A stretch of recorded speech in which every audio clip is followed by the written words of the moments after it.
Assalamualaikum warahmatullahi wabarakatuh. Perkenalkan, nama saya Era, NIM 112220260, kelas 11 6A 30. Pada kesempatan kali ini saya akan membahas sedikit tentang salah satu kasus korupsi di Indonesia, yaitu korupsi pada PT Pertamina yang sangat merugikan negara, diperkirakan mencapai 193,7 triliun.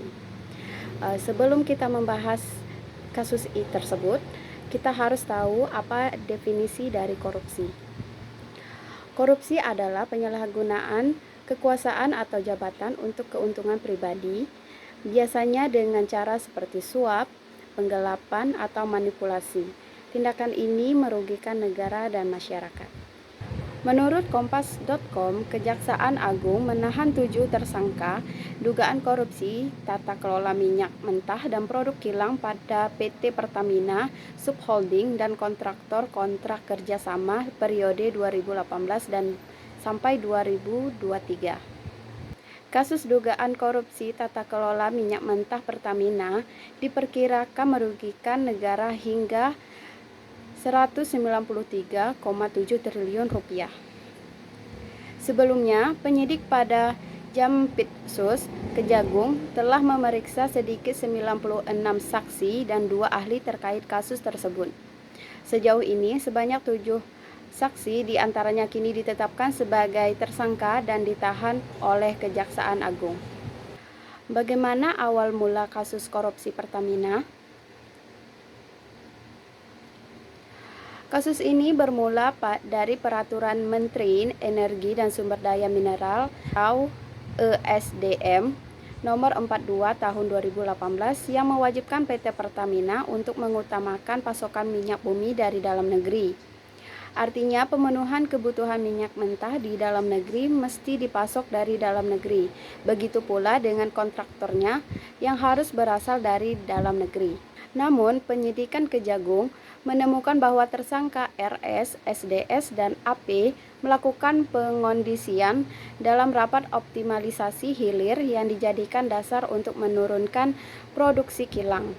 Hal itu membuat produksi minyak bumi dalam negeri tidak terserap seluruhnya. Adapun pengondisian tersebut membuat pemenuhan minyak mentah maupun produk kilang dilakukan dengan cara impor. Selanjutnya, dalam kegiatan pengadaan impor minyak mentah oleh PT Kilang Pertamina Internasional dan produk kilang oleh PT Pertamina Patraniaga, diperoleh fakta adanya perbuatan jahat antara subholding Pertamina dengan broker.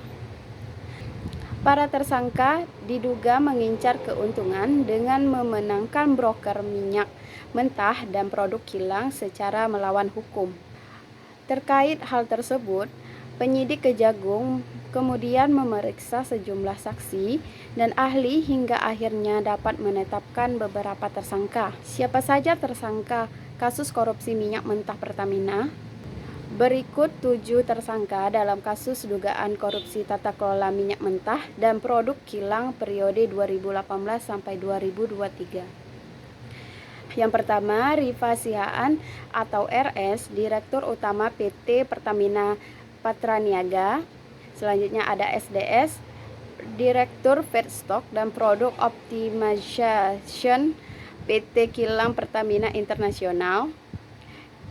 Selanjutnya ada AP, VP Feedstock Manajemen PT Kilang Pertamina Internasional. Ada YF, pejabat di PT Pertamina International Shipping. Ada MKAN, Beneficial Owner PT Navigator Katulistiwa. Selanjutnya ada DW, Komisaris PT Navigator Katulistiwa sekaligus Komisaris PT Jenggala Maritim. Selanjutnya GRJ, Komisaris PT Jenggala Maritim serta Direktur Utama PT Orbit Terminal Merak. Penetapan status tersangka tersebut berdasarkan keterangan saksi, keterangan ahli, dan bukti dokumen yang telah disita secara sah. Ketujuh tersangka akan ditahan selama 20 hari ke depan untuk kebutuhan penyidikan dimulai sejak Senin 24 Februari 2025. Sekian dari pembahasan kali ini. Saya akhiri. Wassalamualaikum warahmatullahi wabarakatuh.